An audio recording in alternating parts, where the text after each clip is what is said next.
Welcome to the Digital Forester Podcast, where we talk to foresters about how they are using digital technologies in their day-to-day forestry work. Hey, everybody, it's Kevin here with the Digital Forester Podcast. I just wanted to let you know at around the 13-minute mark on this podcast with Dr. Mark Corrao, we had one of those lovely internet glitches, and so we lost a bit of the audio. I just wanted to highlight on behalf of Dr. Corrao and Northwest Management, Inc., that with ForestView, that there are several trademarks that are registered with ForestView. So just want to make sure that that important tidbit of information was not lost due to that internet glitch. Enjoy the podcast. Hey, everybody. Welcome to the Digital Forester Podcast. Today, it's a great pleasure to introduce you to Dr. Mark Corrao, the Director of Technology at Northwest Management, Inc., or NMI. How are you doing, Mark? I'm doing good, Kevin. Thanks for having me. Yeah, it's great to see you. We were joking earlier. I think the last time we connected, I was trying to make it down to your Foresters Forum, and I got grounded in Calgary, a snowstorm. And no matter whichever way Delta tried to route me, there wasn't a chance I was making it down. And you guys were gracious enough to let me call in, although I hate doing it. It's probably the worst experience, some ghost voice in a loud room. But hey, welcome to winter travel. But it's great to see you. We're kind of joking that although we've talked in the past, we actually didn't have the opportunity to meet in person. I know you're down at SAF, you and your team, and then some of our folks were there as well. But again, I didn't make that trip, so missed the opportunity as well. But hey, I'm really pumped to have this conversation with you because there's things I want to learn in terms of your background, your story. I think there's a totally awesome, wicked cool story to share with our viewers and listeners. But maybe to kick us off, tell me how you got into forestry, because you got University of Idaho, forest undergrad degree, a bit of hydrology, water science, and then even a Ph.D. in soil physics and environmental law. I'm going to need you to untangle that one for me, because I don't know if I should call you for legal advice or what. But how'd you get into forestry? Well, so it's not as complicated of a story. Maybe how I came back to forestry. So my father, actually, my whole family's from the East Coast in Boston, and my father came out looking for a forestry job in the 70s, and it stuck.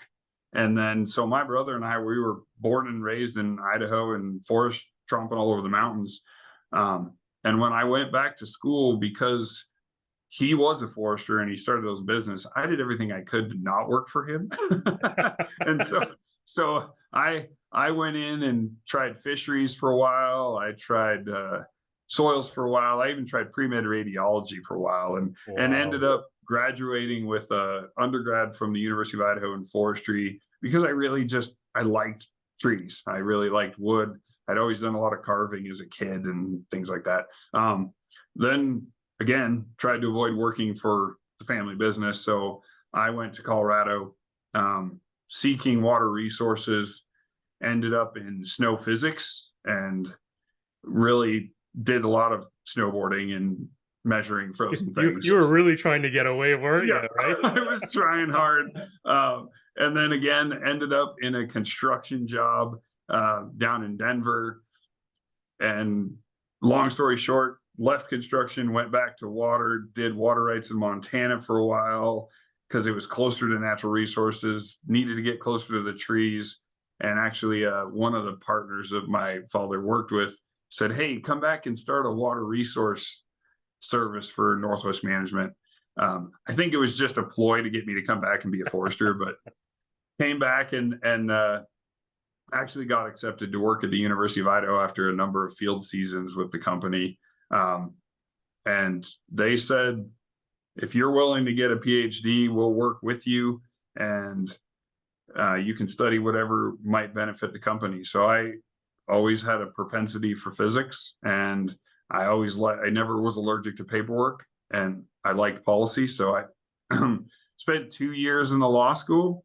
Wow. And spent two years in hardcore soil physics, applied physics, and they gave me a multidisciplinary PhD and sent me on my way. So I came back to the company because in that mismatch of degrees, I got exposed to terrestrial lidar scanning and lasers, and we were doing it on grass.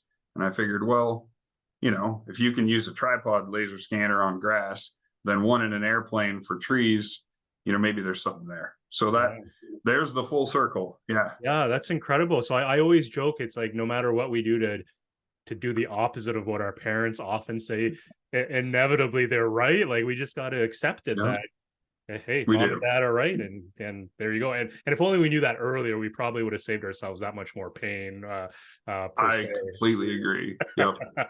So very cool. Like soil physics, that's awesome. Hardcore applied science there with the law component, really interesting there. Like must have been amazing coursework and balancing multiple ideas in your head during that PhD. And University of Idaho is super cool. I know I've been in your neck of the woods and beautiful country, like to work there, gorgeous terrain, geography.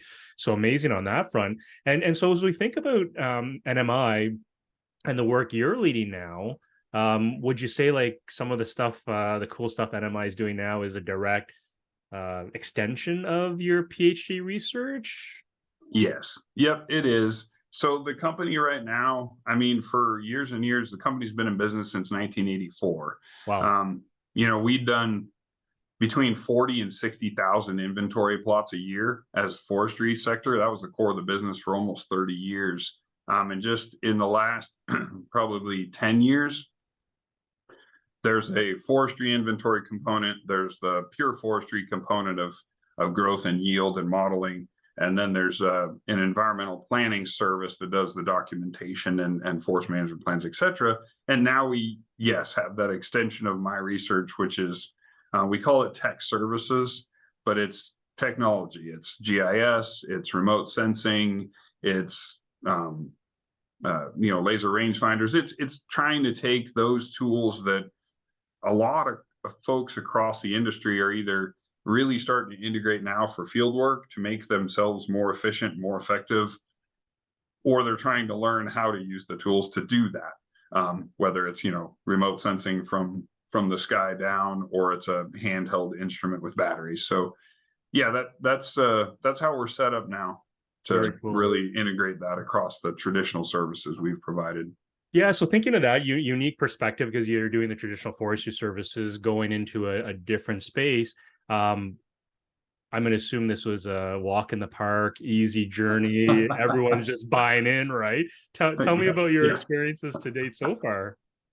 So the first set of scripts I wrote coming out of school were in R, and they were to try and digest a LiDAR data cloud into something usable. And I would say it was a rodeo. I think the first script took 30 days to run 100,000 acres. It's a rite of passage for all of us, right? You got to have a long running script, right, to get your street creds. Yep. So we did that. And we had a number of, we would present and they'd just be like, yeah, no, just cruise it.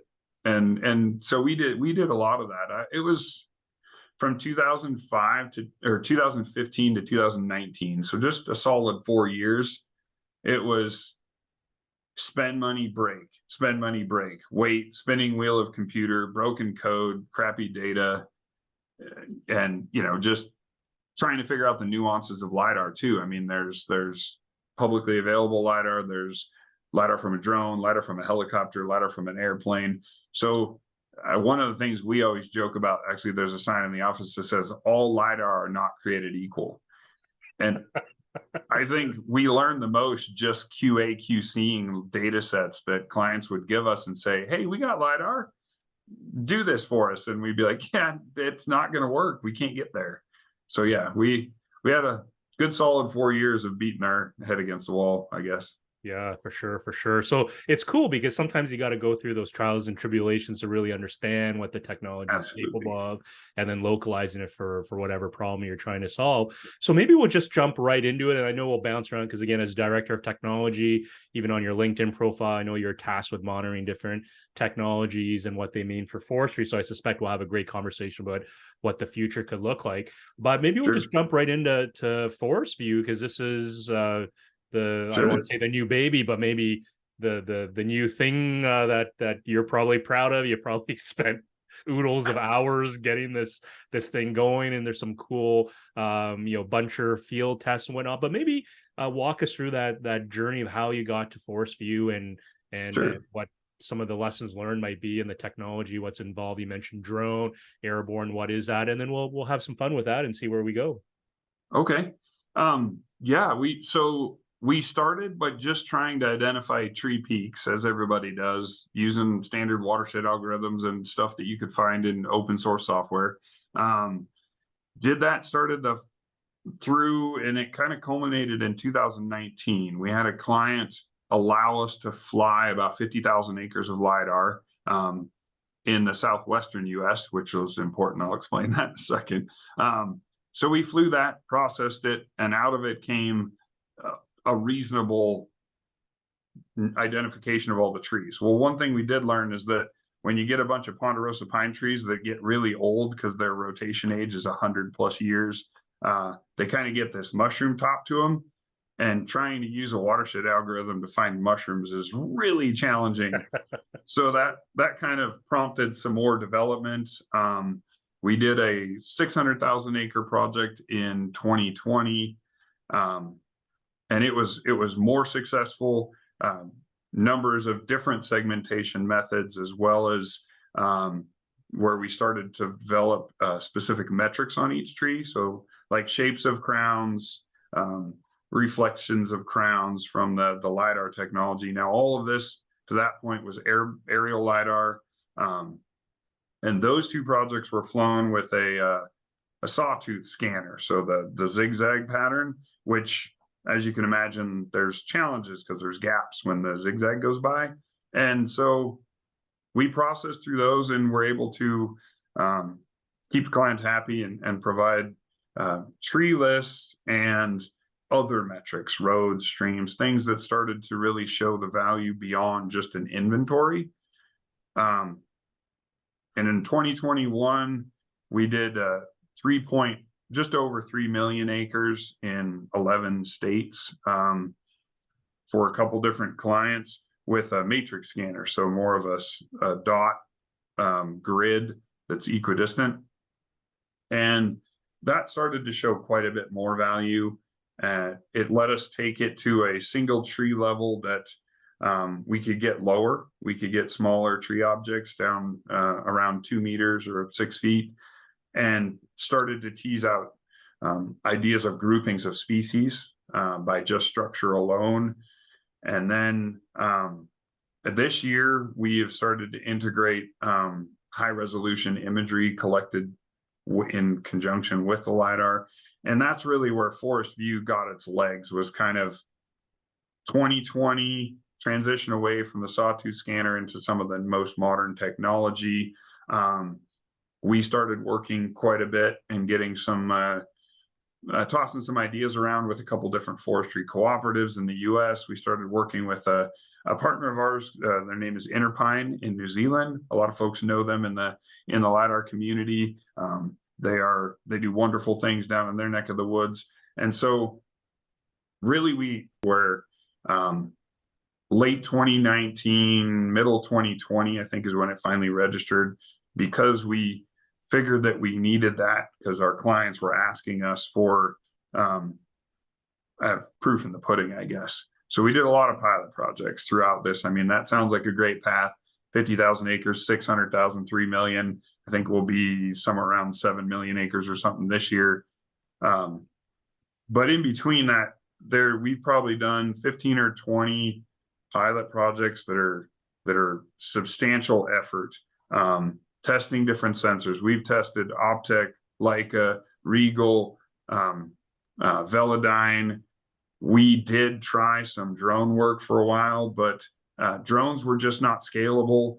You start to get in where the sensors on the drones are more expensive than the drones themselves. Yeah. So there were challenges there. And in testing all the different sensors, the matrix scanners are all awesome technology, but they do provide some added value and benefits over some of the other scanners that are out there.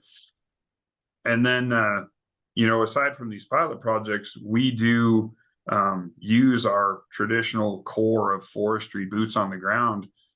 We have about 35 staff that do intense field work for every one of our LiDAR projects. So we fly the LiDAR, and then we go in behind it inside that same growing season and do a lot of plots that are fixed radius, highly GPS, stem mapped, different sizes based on whatever the objectives are for that project, all over. I think we put in from March to August last year, the worst part of the season, we were in like Louisiana, Georgia, Alabama. So yeah, we had some really tough foresters from Idaho wading through crocodile infested, No kidding. cottonmouth ground. I was, yeah, I was impressed. I was impressed. We, one of the clients called our team the Navy SEALs of field workers. Yeah. So, well, I don't know about that, but I'm glad we didn't lose anyone. Yeah, no So, kidding, no kidding. So thinking of that, like obviously like lots of pilots, you know, our forest industry is renowned for wanting to do pilots before maybe jumping 2 feet in, and it is what it is. And at some point, we all end up getting to the point where we say, no, we don't need to do pilots anymore. This is, you know, we've done however million acres, we're good to go, type of scenario. So it sounds like lots of testing. And then so thinking from, you know, channeling some viewers, listeners, but Mark, it's like a lot of folks do area-based inventories using LiDAR and say that's good enough. And then so you're obviously doing an individual tree one. What are your thoughts on that? Was it just the people you're working with just weren't interested in that? It wasn't enough of a shift from traditional cruising to go to an area pixel-based. They just wanted to go to the tree list. What are your what did you see evolve, or how did that evolve in your world? Actually, Kevin, yeah, that's a great question, and thanks for bringing that up, because so when we started into the LiDAR stuff in 2015, 16, 17, in our initial tests, it was only to learn about the technology. We did so much boots on the ground inventory and measurement that we figured if we didn't at least know about the technology, be able to explain it to our clients where the value may or may not be, if it did take hold, we wouldn't have a job. And so that's really where it started. And actually in those conversations, you know, a lot of our clients are tribal nations across North America and into Canada, and small private landowners. It was pretty unanimous among all of our long tenured clients that they had tried a few different area-based products, and operationally on the ground, whether they were marking trees or thinning or harvesting or what they were doing, they had to have something that was either as good as a variable radius inventory cruise or better. And so we took the gamble and put all of our eggs into trying to enumerate at least 90% of the merchantable and sub-merchantable trees in Western forest that we were working in. So yeah, it was completely client driven. And there's absolutely value in area-based products. We do area-based products for some of our clients that only need answers at a stand level, or that are doing county or state or federal level forest planning documents and analyses, where they only need the landscape scale. They don't need that single tree resolution. So yeah, that's what drove that. And then when we were trying to statistically explain stuff to people that knew what they were doing, biometricians and folks in the industry, having the single tree level resolution, even in places where it broke down some, it was a lot easier to dive straight in and show them, here's what's underlying this 20-meter pixel or 30-meter pixel or this 1 acre answer. And it also gave a little more confidence to some of our clients that were trying to model it. They're trying to force it into growth and yield models that needed a plot type structure. And I think that's probably where we're all going, is how do you actually handle the sheer volume of data that would be in trying to grow even a area-based forest forward in time 1 year.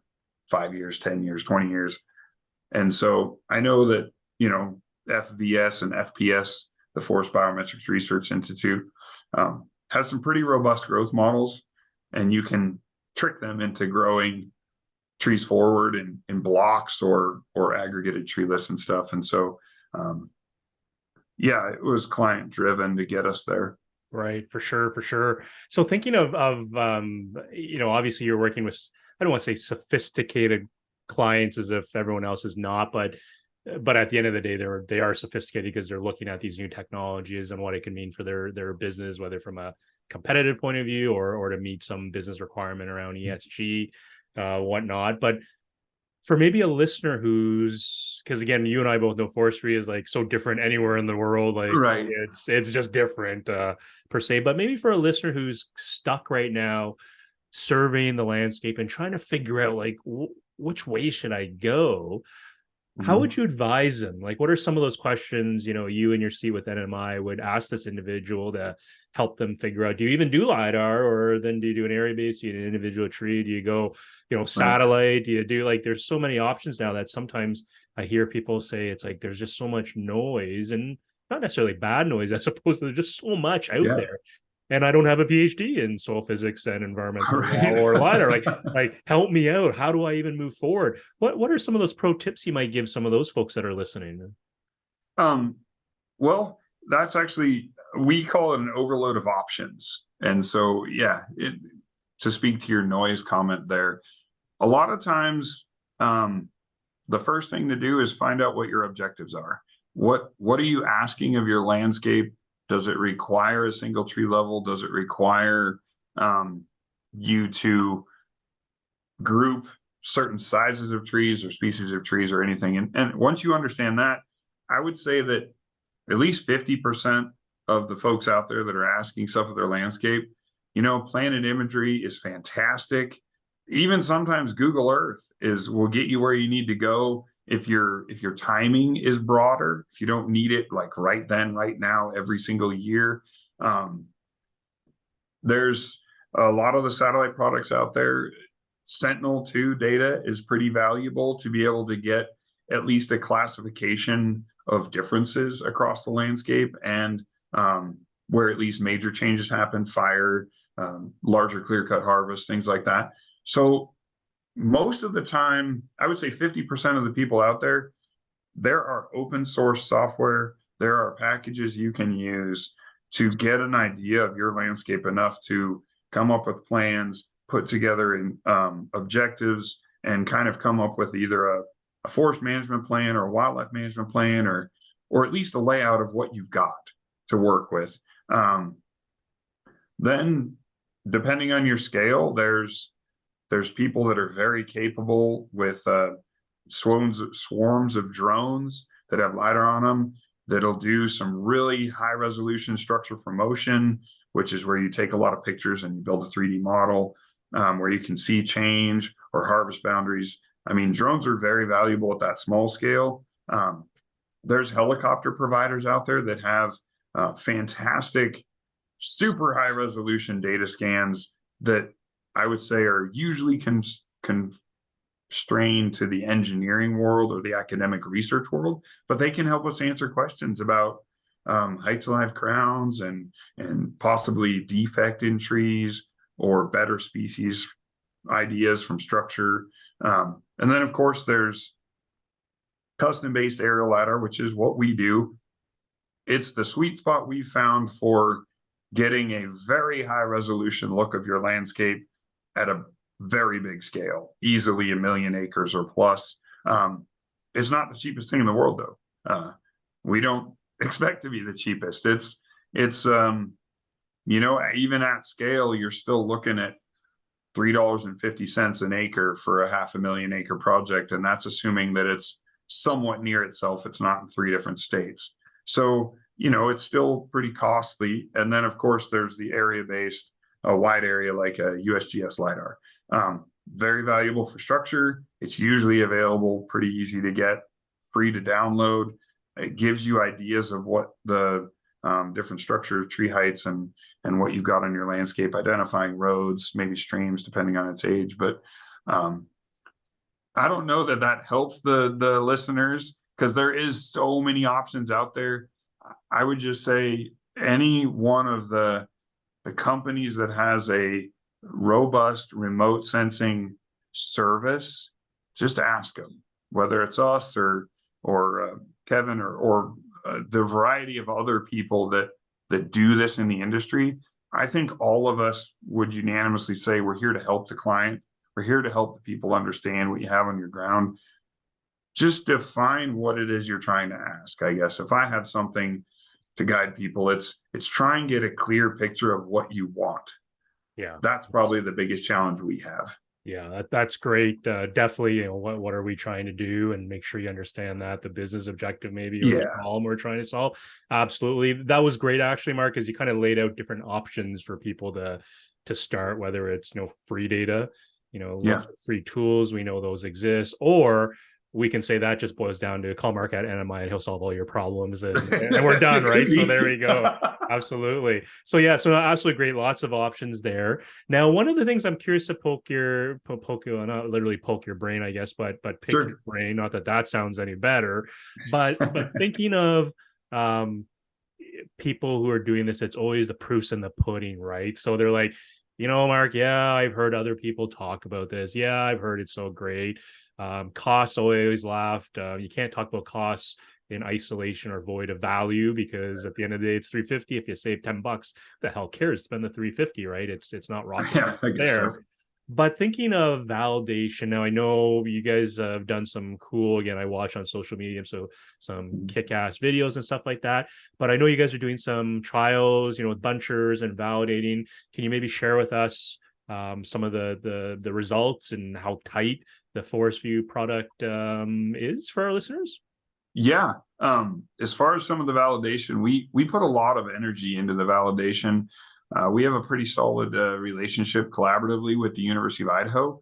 They've got an 8,000 acre school forest that's got a full operating couple student logging crews. They own their own equipment. And so we've done a number of different tests where we've flown LiDAR over their forest and then matched it with field data, matched it with harvester data, and really tried to get at how accurate is it in especially the Western US, where you have a really diverse forest and diverse species. And it's very good in middle-aged, thinned, and relatively static forest conditions at getting your dominant, co-dominant, intermediate, and some of the suppressed trees. You start getting into a really dense landscape with a lot of topography, especially west side US. You're looking at dominance, co-dominance, and maybe some intermediates. There's just a lot of occlusion and stuff, but most of the time we're better than 90% tree detection for tree. We stop at about, in those very dense situations, we usually stop at about 15 feet in height. If it's a little more of a managed forest, we can get down to 4, 5, 6 feet height. The diameter models that we have, I would say, are probably the things that we're most proud of. They take into account a lot of different tree metrics, or for those forester people out there, the allometry of a tree. So how all the cool things about a tree that us nerds like. But it takes into account a lot of different things that can be measured on the shape, structure, density, and such of a tree, to where most of the time we're plus or minus about 1 inch to 1.25 inches on diameter. Nice. And of course, there's natural variability, which we do have with our partnership with the University of Idaho and some others. We've been providing data at clients' approval to them to do third-party validation and testing.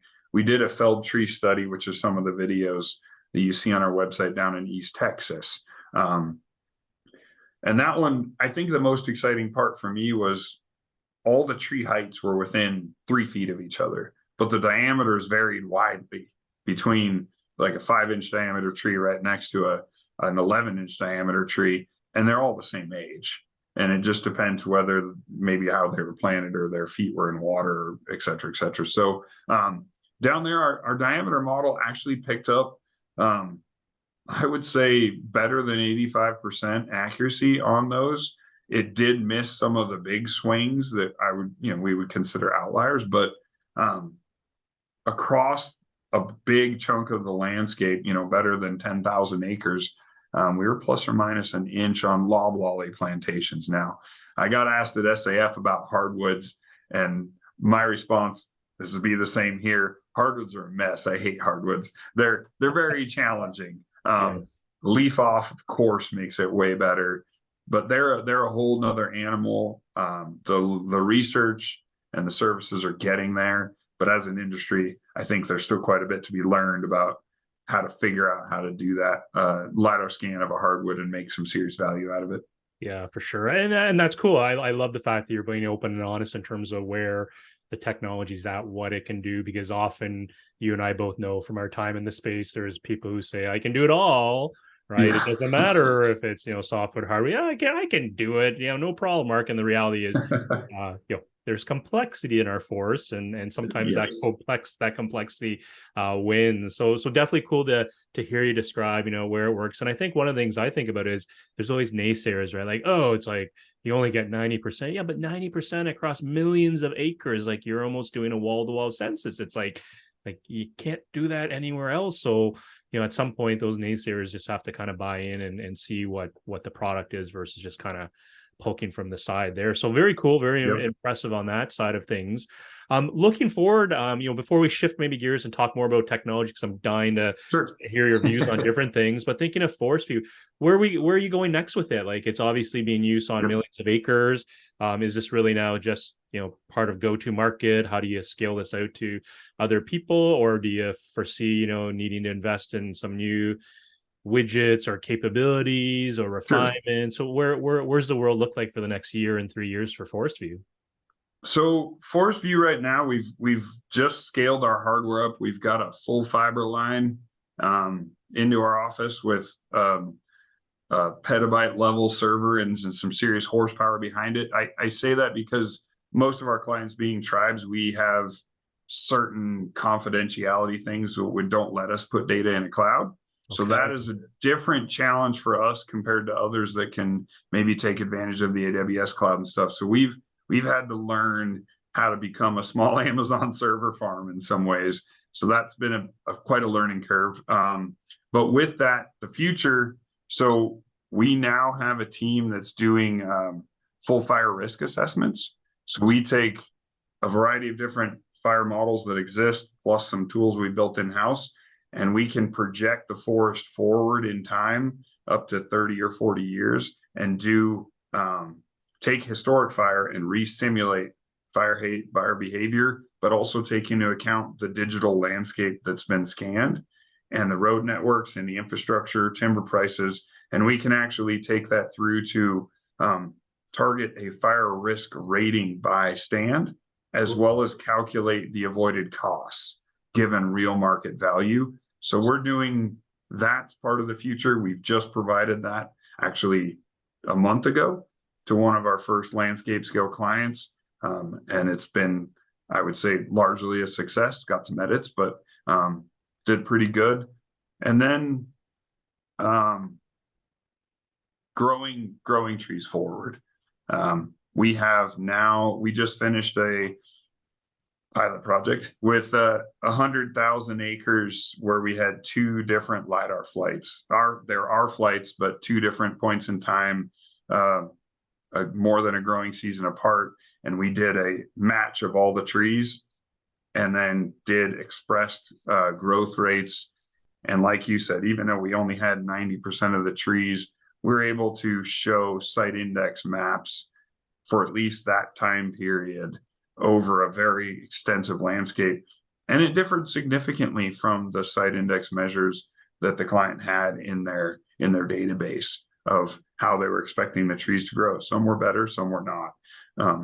So that's the future is multiple flights of LiDAR, being able to go beyond inventory into financial decisions, into fire risk, and into growth and yield. we've toyed with some merchandising, but I think merchandising, at least at this point, is best left to the merchandising minds of the world that use really complicated tools like Sims and YT-Gen and Woodstock. Those models have so much horsepower behind them. The greats made them. I think for now they're somewhat untouchable. So yeah, that's where we're at right now. Yeah, very cool. Well, well, I think you might have just defined your next Forester Forums theme of beyond inventory, right? So it's neat because when you're saying that, it's like, oh, it's like, obviously it's for inventory, but those use cases are like into fire and whatnot. Is carbon kind of rearing its head into your world, given the whole climate tech base? Yeah, it is. I mean, we work with quite a few different carbon brokers, have for years, but on the field side. So we've done carbon plots and put in the verification audits and everything. Yeah, I guess for any carbon brokers out there that want to test it, we've got a lot of different high resolution LiDAR scans with a full digital inventory of the landscape. I would die to have someone say, here's the carbon project we would put on this landscape. We'll go out, we'll put the field data in, we'll do the whole project standalone as a carbon project. But then I want to compare that to the digital inventory that we have. I just want to see if maybe there's an opportunity to educate the carbon world on collecting inventory, just from a boots on the ground standpoint, because it is so costly, both human resources and dollars, to install one of these carbon projects. And we've done some big ones. And really my interest there is mostly because we keep getting asked to do carbon audits and plots, and it's getting harder and harder to find people to go out on the ground and hammer at field data day in and day out. If there's an opportunity to where we can leverage any of the remote sensing technology to really get these carbon baselines set, I think it's a win for everybody. But we got to test it. So yeah, carbon's on our radar. Well, sounds like you gotta like up that Navy SEALs training program for the folks going down south, right, and get them going for carbon. And so that's awesome. Like challenge thrown down to the viewers and listeners, because there's definitely some carbon folks that check this podcast out. So there you go, challenge thrown down. Mark's throwing it down to you, and like give him a call. We'll get details at the end of this podcast for you. So just as a point of clarification, I know you mentioned custom mapping. Like, do you guys own your own sensors now and your own aircraft, or no? We so don't. That's just partnered. Okay, cool. Yep. So yeah, definitely cool. But to your comment around building a data center on premise, like that's not for the faint of heart, right? Because everybody's kind of going to the cloud and just like not my problem. There's like hundreds of engineers somewhere babysitting it. But if you got to do that in-house, like holy cow, there's a risk component there too, no, in terms of that server room better not go on fire. Oh no, we've got off-premise backups. We have cloud backups. But we don't do the processing in the cloud. We can't serve the client their data in the cloud. So having it in office allows us to serve through like an Esri portal interface to the client throughout the project, so they can see how it's going. They can interact with the data. So no, we've done pretty well. Yeah, we have.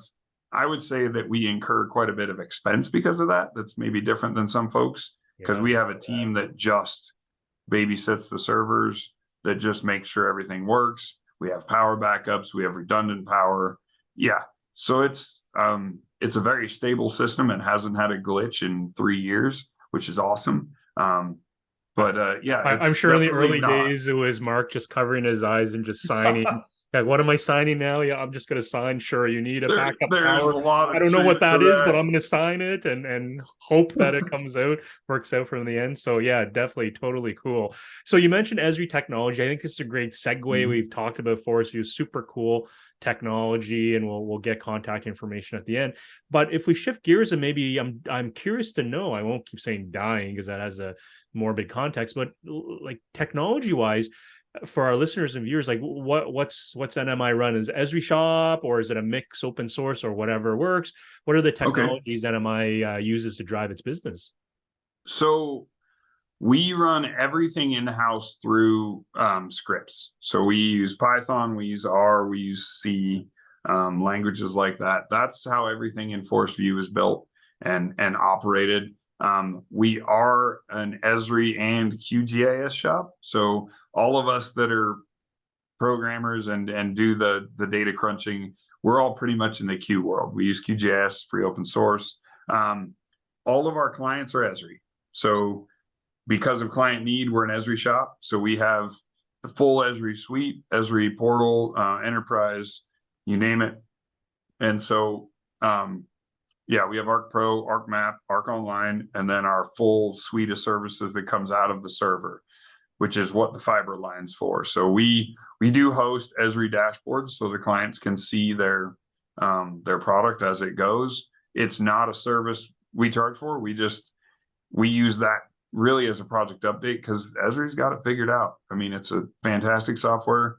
It's easy to build dashboards and graphs and different ways to see your data and zoom around and sorts and filters. So yeah, that's pretty much our shop for the remote sensing stuff. Yeah, so obviously like a broad, diverse workforce if they know how to wield the QGIS and the Esri hat and then these different things in scripts. So that's definitely cool. And I suspect being close to University of Idaho helps in terms of maybe talent, maybe not people that go do the actual field work, but at least knowledge workers, if is that the right term both. To use? Yeah, the university, because of the school forest, they've surprised us. They've had quite a few field staff that have come to us. And then computer science staff, computer engineers, geosciences, as well as all the natural resource and forestry. Very cool. But yeah, we've got, let's see, we have 38 full-time staff and 15 or 20 seasonals I think, or something around there. So yeah, it's been pretty good diversity. Yeah, I almost think of all you guys, under your dress shirt, you've got a T-shirt that's either a nerdy QG or R Studio or something like that, right? Or a Python logo, who knows, right? You guys wear it with pride. Lennox Penguin. Yeah, there you go. Exactly. So maybe looking forward, like you're obviously full on into technology, and as maybe one traditional forestry company, obviously not anymore. You've got a full range of offerings. What does technology mean to you as you look forward a year, 3 years out? Like when we think, you mentioned Sentinel, there's obviously the EO space, you're talking about large like data science by default in terms of how you're managing these large volumes of data, geospatial with the technology. But is there something in the next year or 3 years, maybe if I take you back from your, into that director of technology, looking around who's who in the zoo and what people are doing, is there something that kind of piques your interest or gets you excited maybe for the second or third or fourth, how many iterations it is in terms of the technology curve? Is there something out there now that you're like, gee whiz, if this comes together, it can be maybe the next game changer? What are your thoughts on that, or what are you watching?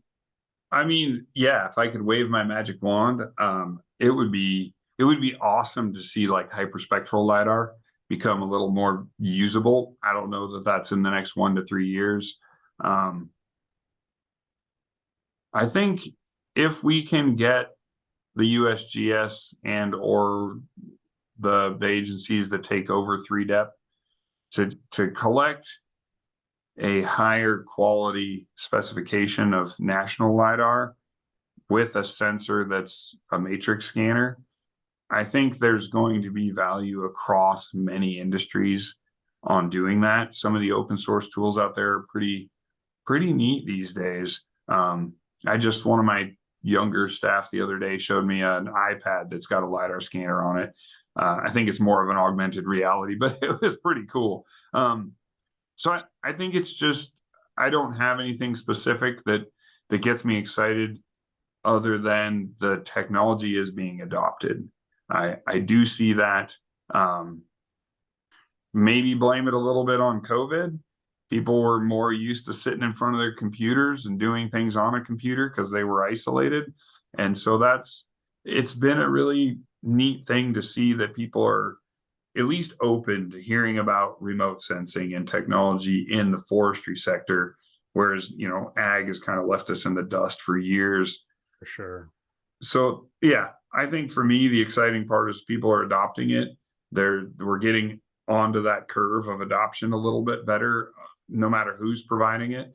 And I think for that, it's going to provide our sector with some more people to hire, more opportunities to train some of these young professionals that are coming out that are probably more adept on their phone than some of us are on a computer. And I think that's the part that excites me, is the people that are maybe going to come into our industry and help us all do a better job. Yeah. So the people side. Yes. When you mentioned Yeah. 3Depth, the 3D elevation program for the Yes. US, and with the QL levels, are you thinking there's a forestry specific version, or are you thinking just from how they're defining their specs that it could be tighter across the board for the benefit of multiple sectors? Like, you think there might be a forestry variant one? Because again, forestry, as you know, is always Yeah. a second class, right? Like, oh, that's the stuff Right. above the ground. Who the hell cares about the stuff above the ground? Like, duh.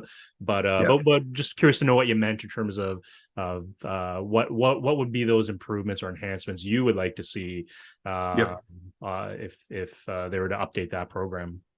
Yeah, specifically, it'd be the latter point you mentioned there. A tightening of the specs, a focus on a higher pulse density with a smaller footprint beam divergence on the ground, so that it can be flown. It'll provide better DEMs, which meets the 3-depth program, but something that's also usable across forest that can update FAI or FIA, which is the forest inventory analysis for the whole entire United States. I know there's some area-based methods that are working on that, but if there was a way to at least fly, for example, all the national forests and the national park lands, the federal lands of the United States with that level of data, there's open source tools or companies that could do the processing, and it would provide an unknown amount of value across the emergency management systems, the forestry people, the roads people, rangelands, hydrologists. I mean, all disciplines really would benefit from having that level of data. It wouldn't be any more valuable for towns and stuff, but it could be. But mostly it'd be the natural lands, I think. Sure. Yeah, an increase in spec. Yeah, definitely. So definitely interesting to hear your views on what the future could look like. It sounds like, there's not necessarily one technology that's gee whiz, slap Dr. Corrao in the face with like, this is the next game changer. Sounds like there's still lots of work to be done by all of us in the community to further educate and increase the adoption. But maybe thinking of looking at it from a different way, what's the biggest objection you see now, because you do the traditional inventory with boots on the ground and cruising? What do you see right now as the biggest objection? Is it really around trust and relationships versus, is the technology good enough, or is it still in the, I just don't believe the technology, it's too black boxy, or this is how we've always done it, it's like, so Sure. we're not going to change? See, this is funny. Everyone who laughs at that one has their battle scars, or I call it arrows in our back, another rite of passage. But what would you say is the biggest challenge right now? I'm thinking of our listeners that, again, might be Right. kind of thinking of doing this, or maybe have already done a round of this newfangled LiDAR technology and are contemplating the next one. Is there something we've learned, or you've learned working with the community, the industry, that's a different way of messaging, maybe, in terms of what the opportunity is? What are your thoughts on that? Well, I hear two. The two biggest objections we get is, one, we'd rather do it in-house, or try to do it in-house. And then that one's probably about a third of the time. The other one, that lion's share of the objections, is, so what do we do after we have it? That's it. Is, okay, I don't care if it's a black box or not. If it's good and it's field verified and it's believable, well, then what do I do with it? How do I handle it? How do I use it?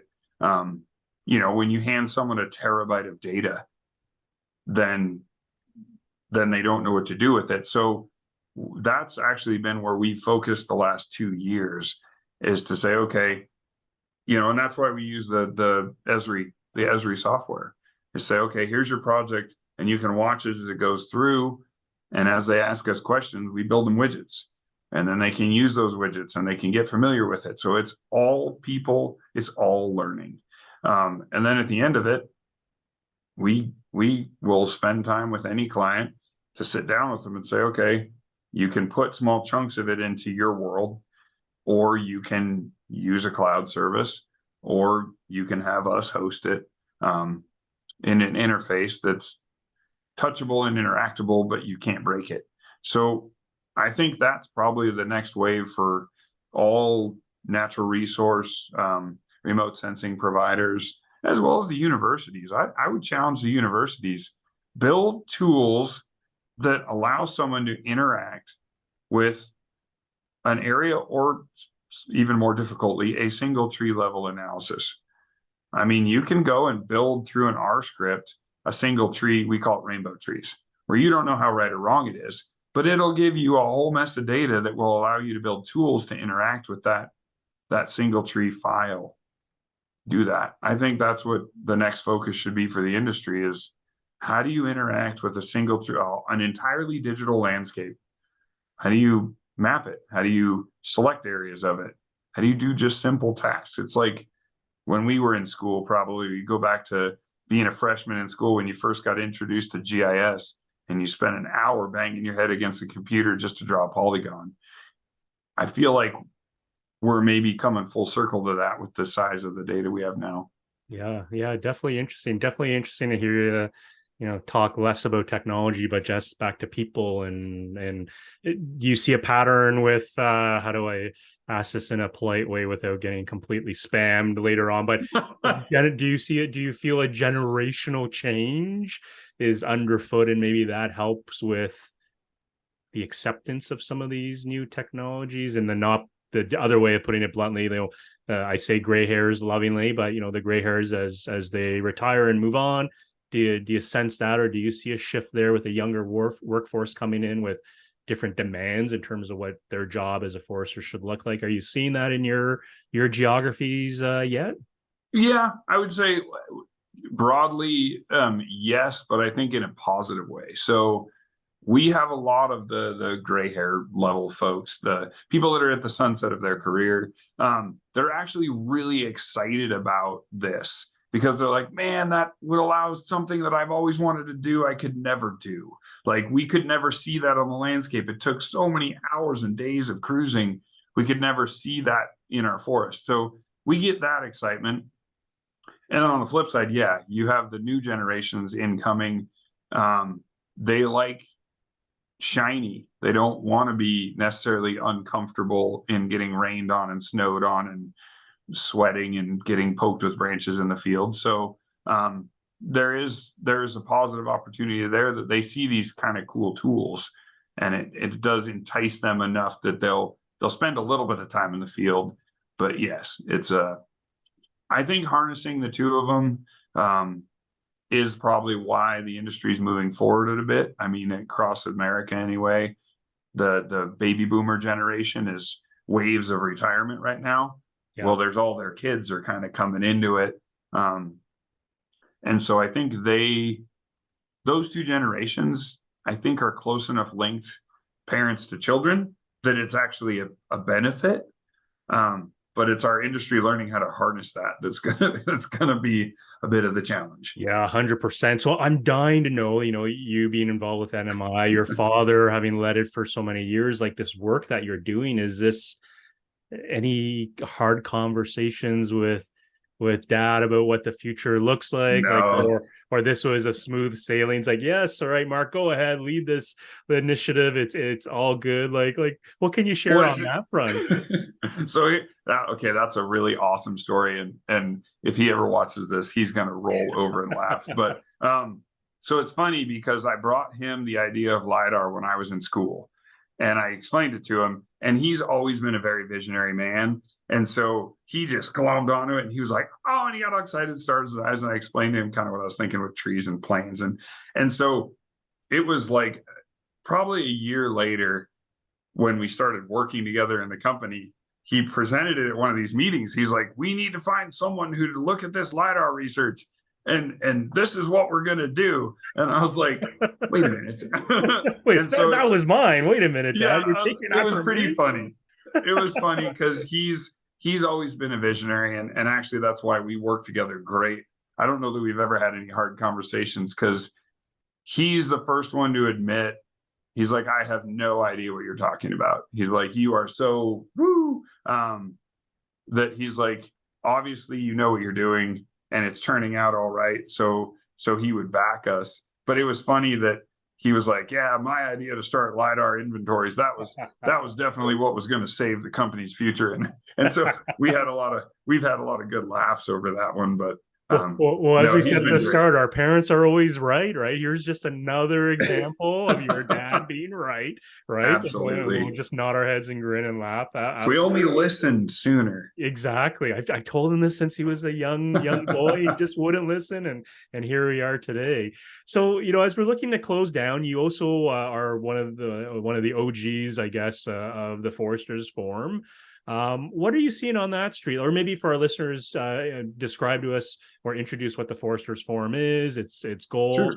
and what are you sensing on the ground? Because like you're uniquely positioned because you're leading this event and then meeting the people that are ultimately the end users of this stuff. So you're closest really to source to some of this. What's the Foresters Forum, and then is it running this coming year again with COVID? Yep. Who knows? I think you ran one last year anyways. We But did. Yep. what are you seeing on the ground with that audience? Sure. So the Foresters Forum was developed by my father, Vincent Corrao, and one of his partners, Jim Riley. Let's see, be 22 years ago, and it was meant to literally be a forum. So we bring all of industry together, anyone that we can find. It's mostly private industry, and we set up any speaker that's got anything that could potentially help them do a better job or understand something better on their landscape. So all commercial industry, small private landowners, you name it. That's what the forum is. This year, the theme is called The Power of Forestry. And I say this year, it's every February. So February 23 will be the next one. So the theme is Power of Forestry. And it's a Wednesday, Thursday, Friday. The first day sets the stage. So this year it's going to talk about everything from traditional forestry and forest practices through time to the infusion of technology to the future of education. We're going to bring in the Idaho Forest Products Commission and some other folks. And that sets the stage for Thursday, which is the big day, which we have keynote speakers that talk about different areas of the industry, the pulse on where the industry is going, what the economy is doing, et cetera. And then Friday is all certification. So goes through SFI, FSC, the updates and standard changes, and et cetera. So as far as the pulse of it, it's been amazing to hear what industry looks for. And I don't know that it's changed much since you and I started in this career, but it's operational tools that help them do things more efficiently. And I think there's a lot of buzz around remote sensing tools and the interfaces that can then use those products when they're out there. I think that's kind of where I made the comment of, it seems like the world is really taken hold of this and people are starting to adopt it. It's really come from the Foresters Forum and the comments that we get back that say, thank you for trying to bring this technology to us so that we can understand more about it. Yeah, very cool. Definitely a great initiative you guys are doing there. Again, building knowledge, creating more outreach to the community. So very cool event. So again, February 2023, the good old Google will get you there to the page to find more details. So hey, Mark, thanks so much for joining me on this call. I love the conversation. I love hearing your viewpoints. I'm giggling inside mostly because, your dad's always right too. Some of the stories, your experiences, I think a lot of people who listen to this will resonate with them. A lot of them have been on that path. And I think everyone would agree there's something in the water, like, whereas before, maybe we're always kind of swimming upstream. Maybe we kind of found that crest and we can start riding downstream with a lot of people. So in terms of folks who want to get a hold of you again to talk ForestView, talk LiDAR specs, traditional forestry, your experiences compared to newer technologies, basically leverage your expertise. What's the best way for people to get a hold of you? Obviously, social media, LinkedIn, email, but is there one that's the best way, straight right to Dr. Mark Corrao? Most of the time through the website. I'm the one that manages if you go to our contacts page and you drop down box and say LiDAR and write a message in there, it comes to me. That's that, or just my direct email. is the fastest way to get me. I'm like most of us across the industry, connected to a phone 24/7. So Yeah, I yeah, hear you. that's And the what's best way to your reach me. email? I always put people on the spot, Oh throw it out yeah, there. my email is mcorrao@nmi2.com. There you go. There you go, folks. So if you need to chat with the director of technology at NMI, this is the man. You could reach out directly to him. So again, Dr. Corrao, thanks so much for joining with me on the Digital Forester. Love the story. Wishing you all the best. Looking forward to see the success with ForestView, and eager to check out the technology one of these days when we get to meet in person and dive in a bit more. So again, thanks so much for your time. Absolutely, Kevin. Thank you so much.